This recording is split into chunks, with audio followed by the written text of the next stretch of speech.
Now it's the kind of gathering normally reserved for Hollywood hits. 100,000 people applied for tickets for 3 special screenings of the first episode of the new series of Still Game.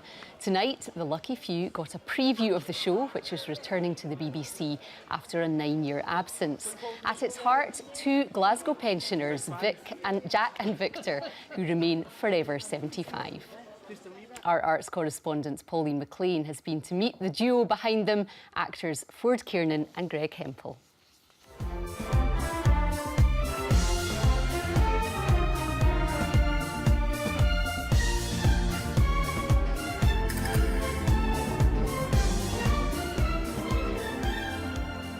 So Jack and Victor are still 75, but everything around them has changed, hasn't it? Yes. The concept. We had these discussions with the set designer. All of these discussions were fantastic. You know, like what kind of TVs would they have? You know, would they have mobile phones? And all these questions had to be answered, and it was quite fun answering those questions, wasn't it?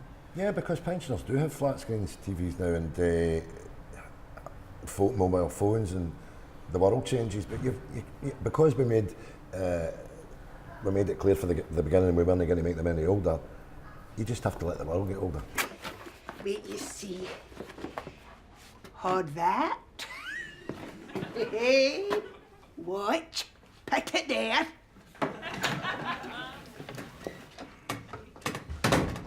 Shut my door. Who is it, please? Isa's basically, we sort of said, who would have the internet out of all these characters? And we said, well, Isa's was like Google before Google. She would know everything about everybody, you know. Bend your house guest visiting. What? I mean, a lot of what we were talking about before with the reaction to the show at the Hydro, 21 nights there, and just that huge outpouring of love, I guess, for the characters and for the show. Couldn't have existed 10 years ago. It's No, the because fact you couldn't get all that amount of people to go and phone up for a ticket. You know? So stuff's all changed. I mean, Twitter, the amount of conversations about the show coming back on Twitter have been in the hundreds of thousands, and that's really helped as well. So you do feel old when you consider that we did Tune the Fat for the first time in 1999, and we used to meet up the next day and say, hey, a taxi driver told me that he liked this sketch and didn't like that one. I mean, that's how you got your feedback.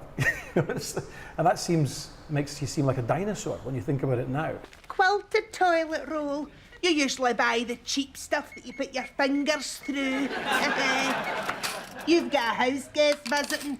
I'm asking when. I think the show and the characters have heart, you know, and people have their favourites and whatnot, and they love Isa and they love Tam's meanness and everything, and maybe they all know somebody like those characters, I guess, you know. But they also love the way that they all interact, and I think we're fans of shows that make you feel good rather than, you know, I don't know, are cynical or whatever. We just like sitcoms that are like Cheers, shows like that you could just lose yourself for half an hour with a bunch of people that you feel like you know, just like the song goes in the beginning of Cheers.